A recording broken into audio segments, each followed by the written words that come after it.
bienvenidos a nuestro nuevo episodio. Hoy vamos a hablar de un tema muy importante. Estamos aquí con un invitado especial, mi esposito también le va a dar la bienvenida.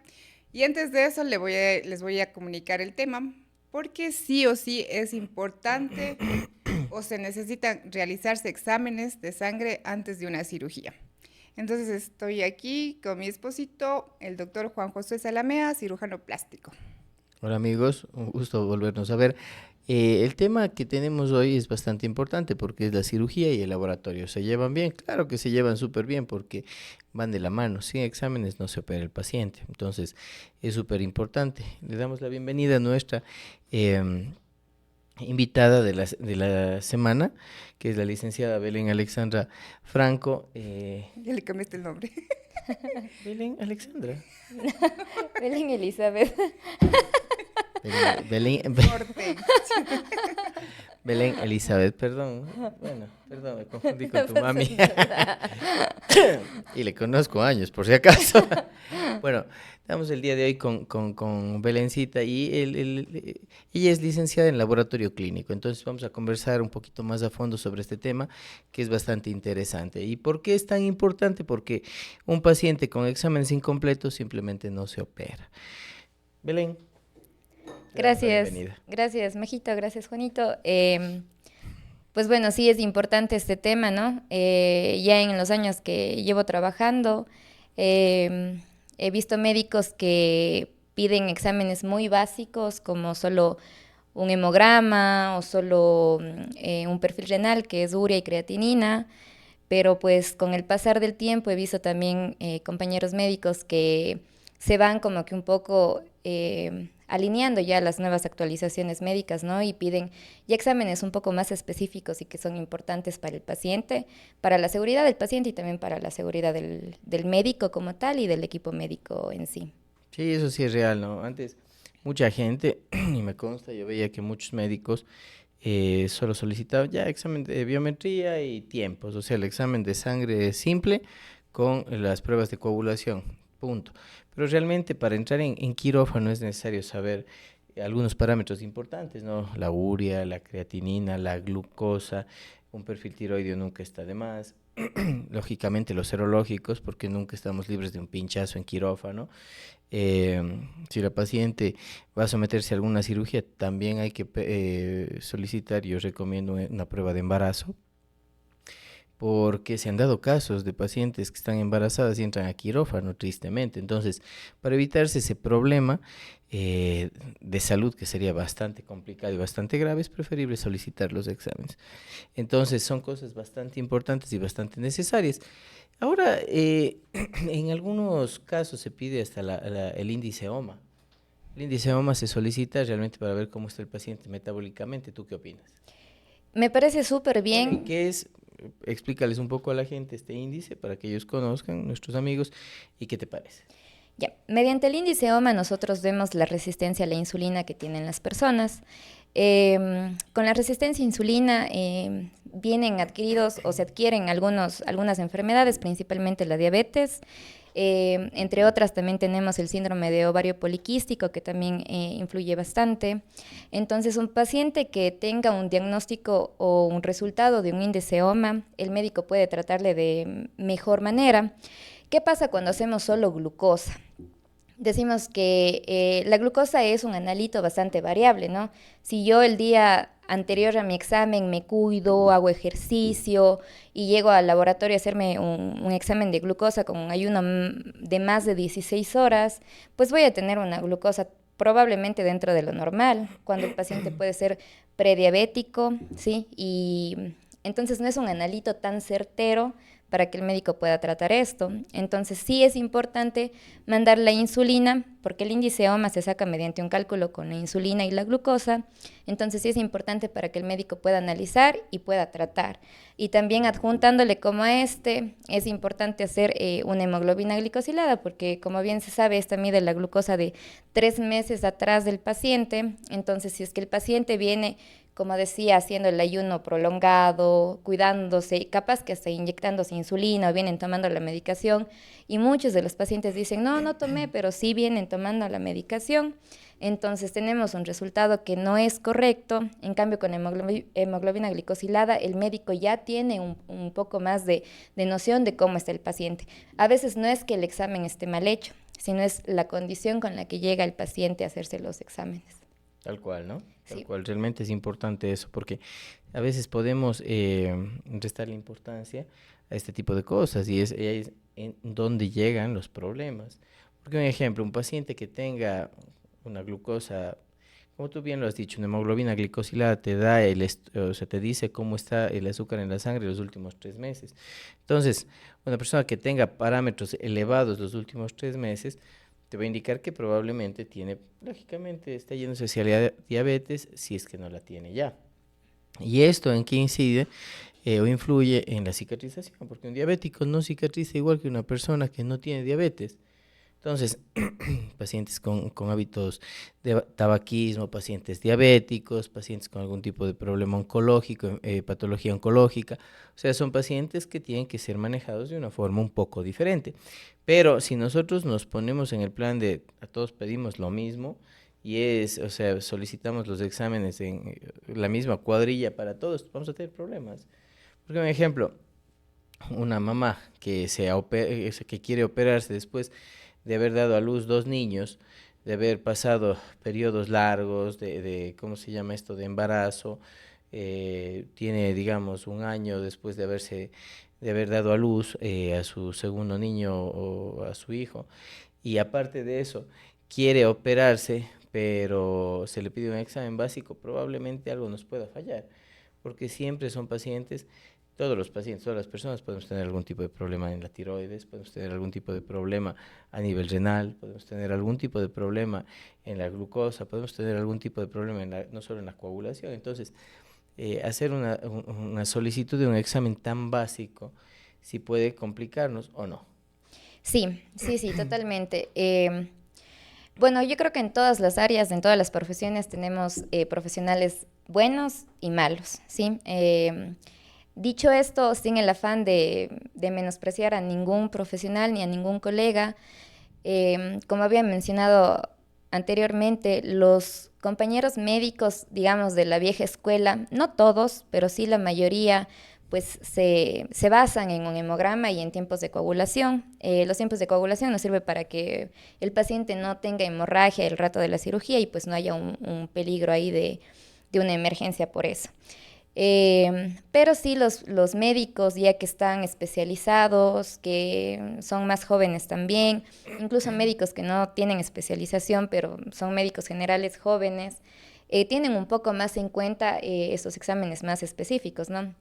Bueno, nos han llegado pacientes de algunos médicos. Yo he visto, me han llegado también pacientes de ti, Juanito, y he visto, o sea, que pides beta-HCG, que es el examen de embarazo, electrolitos, urea creatinina, tiroideas, exámenes serológicos como VIH, VDRL, hemograma. Es un examen completo que para mi criterio personal está muy bien, porque muchos dirán que tiene que ver la tiroides con esto. O sea, la tiroides puede intervenir, como la tiroides interviene en el metabolismo. Si es que tenemos una alteración de este metabolismo, cuando el médico anestesiólogo, ¿qué sería? Les pone la anestesia a los pacientes, puede haber un riesgo ya para el paciente, ¿no?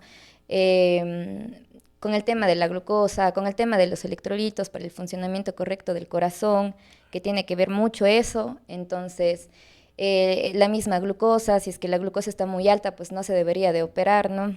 Sí. Si es que los tiempos de coagulación igual están prolongados, tampoco se debería de operar, tendría que el médico hacerle primero un tratamiento para después hacer la cirugía, ¿no? En cambio, si un médico manda solo un hemograma y test de hemostasia, ¿qué te esperas después en el quirófano? Y después pueden venir esas complicaciones en caso que tengan insuficiencia renal, que no aguanten la anestesia y demás. Entonces, Que sí, sí pase es algo. importante, claro. Sí, sí, sí, a veces ese tipo de cosas pueden pasarnos factura, entonces lo ideal es evitarnos y siempre yo digo hay que curarnos en salud, entonces eh, es importante la correcta valoración preoperatoria del paciente para poder llegar a buen puerto. A veces inclusive teniendo una buena valoración puede pasar algo, pero Si tenemos exámenes o nos faltan exámenes, ponernos en el corre-corre es mucho más complicado. Ahora bien, por ejemplo, cuando hablamos de la hemoglobina es básico, tú sabes, son parámetros, tú les vas a explicar qué es la hemoglobina y por qué, un ejemplo, yo valoro siempre entrar con una hemoglobina bien un poco más alta, inclusive por encima de los parámetros normales básicos, o de base, perdón. ¿Por qué motivo? Porque toda cirugía, tú al hacer un corte, presentas algo de sangrado. Entonces, si tú sabes eso, ¿por qué es importante manejarnos con una buena hemoglobina? Ya, bueno, es importante para que el paciente después de la operación no tenga complicaciones de una anemia grave, ¿no? Que puede llegar a incluso, aumenta los niveles de mortalidad del paciente, ¿no? Y Totalmente. después el médico está en los sustos de quererle subir la hemoglobina y demás. Pues no ha pasado tantas veces o no ha pasado mucho que hayan estos casos de emergencias por disminución de la hemoglobina, pero sí se ha dado, ¿no? Eh, Generalmente la hemoglobina los pacientes entienden más por el tema de la anemia. La anemia es un síndrome que viene acompañado de una enfermedad, que puede ser por hemorragias, por desnutrición, porque las enzimas no absorben correctamente esta hemoglobina. Entonces, lo que interviene acá, después de la cirugía, como tú bien lo dijiste, si es que en toda cirugía hay sangrados, ¿no? Si es que tenemos un sangrado prolongado o bastante sangrado, pues los niveles de hemoglobina van a disminuir muchísimo y vamos a tener que transfundir sangre. Ahora a veces tenemos como que la transfusión de sangre es lo más óptimo, ¿no? Y no siempre es lo más óptimo porque es complicado transfundir sangre de otros cuerpos a otra persona. Y hay muchas personas pues que no lo quieren hacer y está bien porque también podemos adquirir enfermedades de una transfusión sanguínea, ¿no? Entonces es delicado, no es como que personalmente para mí no es como la mejor opción, entonces más bien sí considero que es muy bueno que el médico prevea que la hemoglobina de su paciente esté por encima del rango para cuando tenga el sangrado en la cirugía, pues no esté con Necesita. una anemia En el grave. corre-corre, como se dice. Exacto, porque tenemos anemia leve, moderada y grave. Ajá. Si tenemos una anemia leve, pues tranquilamente se le puede subir con hierro, ácido fólico, la eritropoyetina, etcétera. Pero si ya tenemos un síndrome anémico de 5, de 4, eso sí es súper complicado y ya requeriría el paciente una transfusión sanguínea, siquiera de unas, como se llama coloquialmente, pintas, de unas 3 bolsas de sangre, ¿no? O de paquetes globulares rojos, ya tendría que ser transfundido. Entonces, a mí me parece muy bueno lo que tú dijiste, como que tener en cuenta que el paciente o la paciente tenga los niveles de hemoglobina por encima sería lo ideal, como que estás prevenido a que si baja, no baje pues tanto, ¿no? Una pregunta, ¿qué opinas de la transfusión autóloga? Eh, o sea, Con tiempo va bien. claro, con tiempo va bien. Cuando tú sabes, digamos, que tienes una cirugía programada en X fecha y tienes la sangre, porque lógicamente para la recuperación de la hemoglobina, digamos, te sacan 2 pintas, como decías. Y para la recuperación de tu propia sangre va a demorar. No es que ya en una semana ya estás de nuevo. Digamos que bajaste de 14 a 11, se me ocurre. Y no es que en una semana vas a estar de nuevo en 14. Claro, no, no. Eh, o sea, tiene sus ventajas y tiene sus desventajas. La principal ventaja es que pues no corres el riesgo de De la una enfermedad. enfermedad de otra persona, ¿no? Entonces, como que esa es la ventaja. Pero claro, la desventaja igual sería, porque una pinta de sangre es 450 ml más 50 ml que tiene la bolsita pequeña para hacer los exámenes serológicos. Y más o menos el cuerpo humano, dependiendo del tamaño de las personas, tenemos entre 5 a 7 litros de sangre, Sangre. ¿no? Pero perder 450 mililitros, 500 en total mililitros de sangre, sí es significativo El para el cuerpo. cuerpo, ¿no? Entonces, claro, no sería como que una recuperación de una semana, voy a recuperar mi Para nada. hemoglobina, y esa sería la desventaja, ¿no? Posponer tiempos y Claro. demás. ¿Cuánto tiempo dura, por ejemplo, cuando sacamos la sangre para tenerla guardada en el banco? Eso Bueno, no recuerdo muy bien cuánto es la temperatura, pero tiene que estar congelado, ¿no? Una cosa es congelado, otra cosa refrigerado. Tiene que estar congelado esto, pero no dura más de un mes, ¿no? De hecho, cuando la sangre no es ocupada, esta se tiene que desechar y por eso hay estas campañas de donación de sangre para poder tener reservas para otros pacientes, pero no es algo que dure 2 meses, 3 meses, no, no. Mira, Ajá, la verdad no recuerdo cuánto es exactamente, pero no dura mucho. no Sí. dura mucho. Interesante. Por ejemplo, una anécdota que tú cuentes de que mandando a hacer exámenes te ayudó a ti a no tener una complicación. Yo, Ujú. no, pues por ejemplo, es que hay cosas que no se pueden negociar. Por ejemplo, si una paciente está con una hemoglobina de 12.5, que se busque otro cirujano, yo no le voy a operar. Es un poco radical, sí, porque habrán cirujanos que digan, venga para acá, pero ya es problema de cada uno. Entonces, yo siempre prefiero eso porque todo lo que tú le dices al paciente antes de la cirugía es explicación. Lo que le dices una vez operada son justificativos, entonces se torna un poco complicado. Entonces es preferible hablar las cosas con honestidad y hablar las cosas claras. Entonces, eso, por ejemplo, otra cosa, me ha pasado, hay pacientes que, Ya sí recuerdo una paciente que le mandaste a hacer la prueba también de embarazo. que Aquí salió en la clínica. positiva. Y iba a operarse una lipoabdominoplastia. Y le salió positiva, ni ella sabía que estaba embarazada. Sí, exactamente, y se suspendió la cirugía. Y lógicamente, o sea, me dio paz mental porque imagínate operar una embarazada, hubiera sido que se pierda el producto. Claro. Entonces, no es tan así nomás las cosas, entonces siempre hay que tener mucho cuidado, hay que manejarse con pinzas, porque son pacientes que lógicamente quieren verse mejor, quieren sentirse mejor, y si tú le dices, oiga, está embarazada, ay, sí, estaba embarazada, pero igual ya le operamos, imagínate. Entonces no es así nomás la cosa, son cosas bien heavy, bien complejas, por un lado. Y por otro lado, sí, así, por ejemplo, me ha pasado pacientes que uno va a operar y ve los parámetros, están alteradísimos los tiempos, están prolongados. Repítase, otra vez prolongados. Entonces, a veces ese tipo de casos se dan y no se pueden operar, porque uno dice, no, no puedo operarles, está con los tiempos prolongados, va a sangrar. Y es así. Y alguna vez de emergencia me tocó meter un paciente con tiempos prolongados. Por más que uno va suave en la cirugía, en la disección, en lo que quieras hacer, porque era un tema reconstructivo ahí, sangraba. Si uno iba lentito, igual sangraba por aquí, sangraba por aquí. Entonces, son cosas que uno dice, Dios mío, sácame de aquí y escúpeme en Hawái. Sí, entonces, eso por un lado. Y otro, por ejemplo, sí, la semana anterior operé un paciente eh, diabético.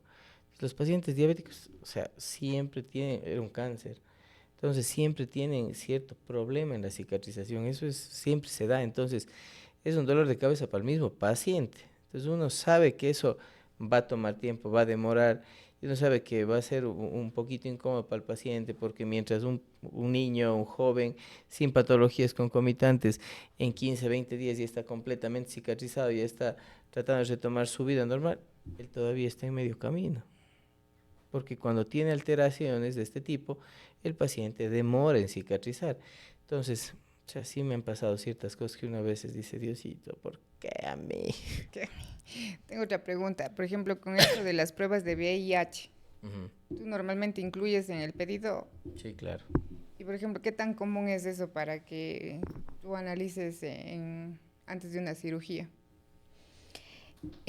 Como decía, hay médicos que no los piden, pero son pocos los médicos que piden exámenes serológicos porque son conscientes no solo con el paciente, sino también con su equipo de trabajo. En este caso, o sea, yo considero que el doctor cuida también su equipo de trabajo y que es súper importante, ¿no? Porque adquirir una infección de transmisión sexual Un pinchazo. por un pinchazo, o sea, es bastante delicado y también frustrante, ¿no?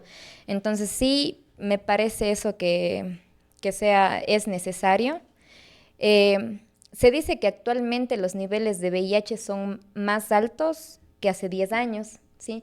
Entonces, claro, porque no hay tal vez educación sexual, etcétera, porque es la principal causa de las infecciones. Como profesional en ese tiempo sí hemos tenido casos de VIH, pero no tantos. Pero ya como a nivel provincia y a nivel país, pues los casos sí han aumentado, ajá, y son pacientes que van más al sistema de salud público, que tienen que ser controlados y demás, pero sí hay casos, ha subido un poco sí los casos, entonces sí es importante Bastante subido. que Yo me tengan en acuerdo cuenta. en Guayaquil hace ya un par de años, una vez le llegó a X colega unos papás que le querían regalar chichis a la hija. Una niña muy bonita, la verdad. Pero era niña, o sea, todavía tenía que 19, 20 años. Recién había tenido, se había separado de su primer enamorado y era feliz la guagua. Y me acuerdo que ya estaba proyectándose la cirugía, exámenes, serología, HIV positivo. Niña de 19 años que ni siquiera sabía. Pobrecita. Claro. Y ella no sabía. Entonces, ¿qué pasa? Que había estado con el enamorado y el tipo no le había dicho que él tenía una enfermedad de transmisión sexual. Y le transmitió. O sea, niña de Y ese 19 rato se años. enteró antes de la Ese rato se cirugía, enteró. de su No, ya regalo. no se operó. Ya no se operó. Que los papás eran devastados. ¿Y a qué se va a poner chichis? O sea, lo Claro. último que iban a querer es que se opere. Es que ya se viene un tratamiento más complicado y también más costoso. Y verás que hablamos solo de VIH, pero también hay la hepatitis C, que es una enfermedad viral también que no tiene Agresiva para cura el hígado, tampoco. claro. Entonces también se debería como que considerar otras que también son peligrosas, ¿no? Sí, pero fue bien, bien triste porque esta niña, o sea, era una persona que o sea, ni por aquí. Claro, Claro. pobrecita, 19 años, no es para menos. 19 años. Entonces, ese tipo de cosas se dan, son reales, lastimosamente. Entonces, siempre es bueno analizar varias aristas, ¿no? Porque este tipo de situaciones no son fáciles y tristemente se dan. Entonces, siempre es bueno hacer un examen, un tamizaje adecuado, evaluar todas las aristas y ver. Porque, un ejemplo, en este caso, la niña le salió HIV positivo, ya no se operó. Claro. Ahora, imagínate que chévere, se operaba, no evolucionaba mal, evolucionaba bien. Y ¿cómo se llama esto? Y por ahí alguien del equipo se pinchaba. O sea, no, que niña de 19 años que va a necesitar hacerse serológicos. Alguien hubiera pensado tal vez eso. Claro, lógico. O sea, niña que está Y empezando a vivir. justo hablando de eso, por ejemplo, Niña de casa, porque encima era una niña de casa. claro. Y por ejemplo, muchos pacientes te dicen, pero si estoy sano, me siento bien. O sea, es necesario hacerse los exámenes porque muchas personas piensan que es solo un requisito de papel No, por no, siempre puro es necesario capricho. hacerse. A ver, hay pacientes, y yo tengo pacientes que me han dicho, doctor, tanto examen que pide. O ya me hice hace 3 meses, 6 meses. Claro, es que ya no tiene validez hace 3, 6 meses. Existe, a ver, de un día al otro existen cambios en la persona. Claro. No se diga en 3 meses, por un lado.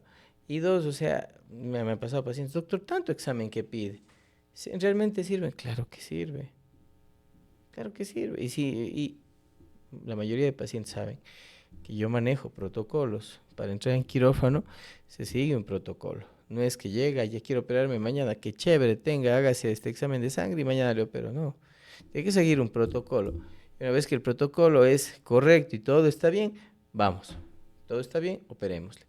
Pero si algo está fallando en ese protocolo, no está completo, simplemente no se opera.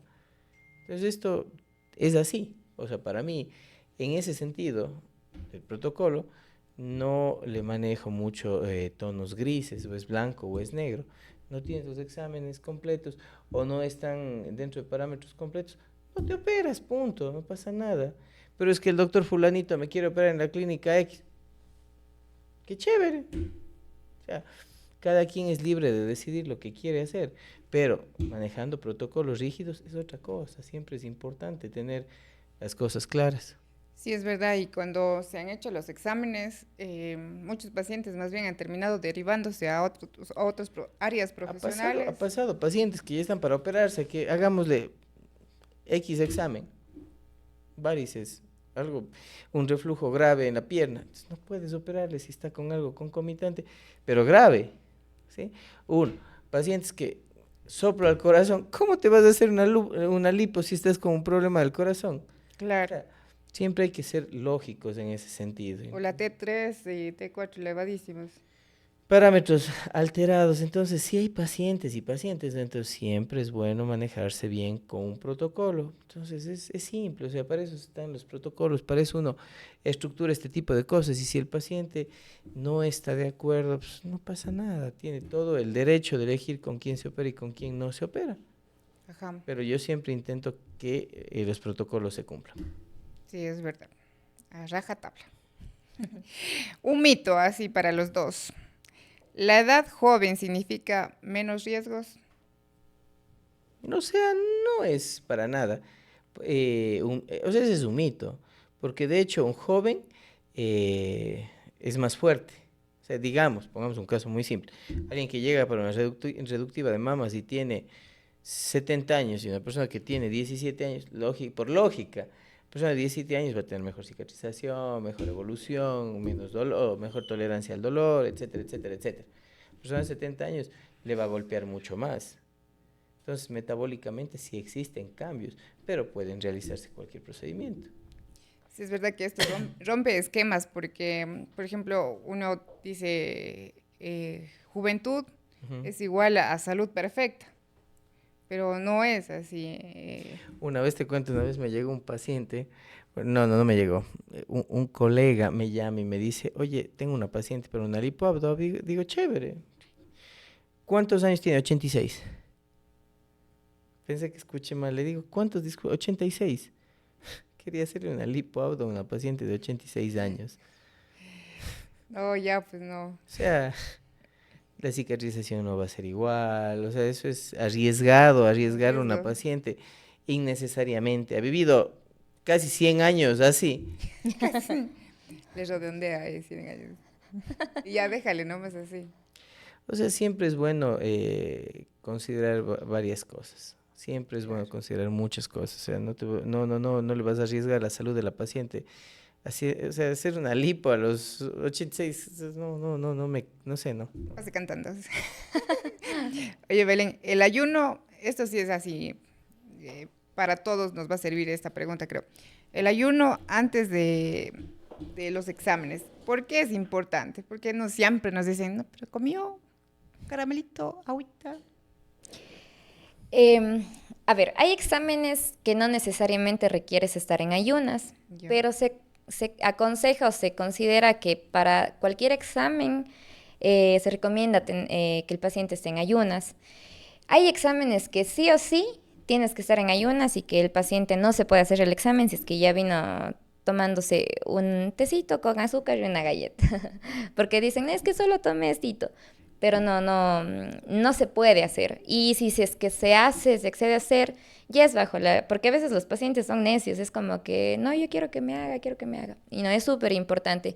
Por ejemplo, en el tema de la glucosa, ya. Si es que tienes un ayuno prolongado y digamos que tu glucosa estaría en un 110, no eres diabético aún, si no se considera un valor ya para prediabético, según la Asociación Americana de la Diabetes, sí es hasta 100. Pero, por ejemplo, si es que tengo un paciente de 16 años que tenga 99 de glucosa, a mí me llama la atención. Y o sea, me parece bastante, aunque esté dentro del rango, me parece elevado para la edad que tiene el paciente. Pero si viene con un ayuno de 18 horas, por ejemplo, la glucosa va a disminuir y su valor real no va a ser 110 que hubiera estado, sino me va a salir tal vez en un 95 y el médico no va a tomarlo como que, no, esta paciente no necesita tal vez tanto cuidado, pero realmente sí disminuyó por el ayuno prolongado, ¿no? Influye también bastante si es que hubo un descanso de las 8 horas, ¿sí? Porque cuando el paciente no durmió adecuadamente, durmió solo 4 horas, 5 horas, comió a las 10 de la noche y se hace el examen a las 7 de la mañana, y no hay un ayuno, porque el ayuno es mínimo de 8 horas y máximo de 12 horas, ahí podemos hacerlos. Entonces, sí van a haber variaciones y después el médico va a decir, si tiene, por ejemplo, si comiste a las 12 de la noche y te haces el examen a las 7 de la mañana, pero comiste hamburguesa, papas fritas, encima tomaste alcohol, te va a salir valores elevados, ¿no? Entonces el médico va a decir, este examen está muy elevado para la edad del paciente, digamos que el paciente tiene 18 años, está mal hecho el examen, repítete en otro lado. Y el paciente se va a repetir en otro laboratorio y resulta que Ahí Ya, sale ajá, ya normal. tuvo su ayuno normal, se cuidó, o sea, descansó y todo, y le sale un valor, digamos, normal, ¿no? No es que El el examen examen estuvo estuvo mal. mal, sino las condiciones del paciente en las Cambiar. que llegó al laboratorio, exacto, cambiaron.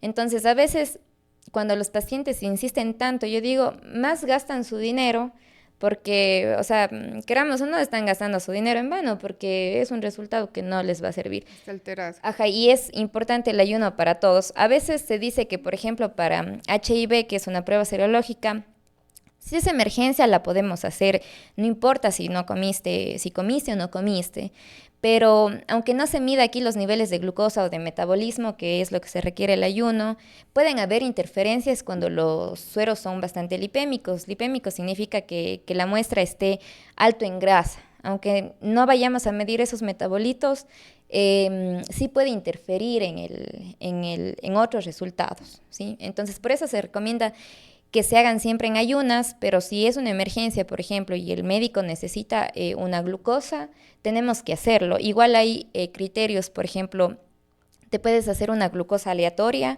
significa que a cualquier hora del día el paciente se puede hacer, así haya comido hace media hora, entonces hay un rango de referencia para ese examen, ¿sí? Entonces es para algunos exámenes que son bastantes, pero por lo general yo sí les recomiendo que sea en ayunas.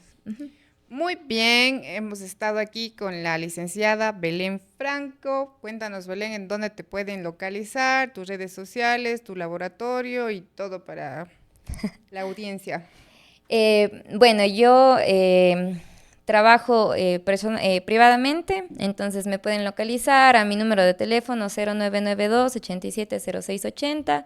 Me pueden hacer cualquier consulta, igual cotizar los exámenes y pues ahí ya les mando la ubicación del lugar o también hacemos las tomas de muestra a domicilio. Eso es importante. Sí, es muy importante en este tiempo que todos vivimos en Ajetreados, apuros. totalmente. Ujú. Amigos, ha sido un verdadero gusto el día de hoy haber compartido contigo, Belén. Muchas gracias por haber venido. Esperamos que no sea la última vez y pues esperamos que haya sido de su total agrado, amigos. Un abrazo. Gracias, gracias chicos. Chao. Gracias.